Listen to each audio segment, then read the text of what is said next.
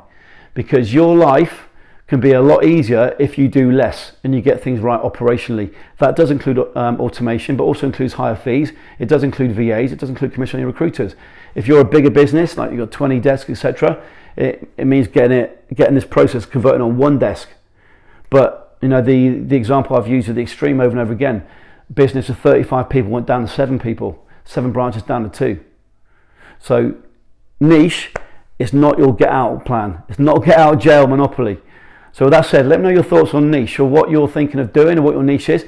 Let me know what your niche is. What do you think is the big opportunity? What is the big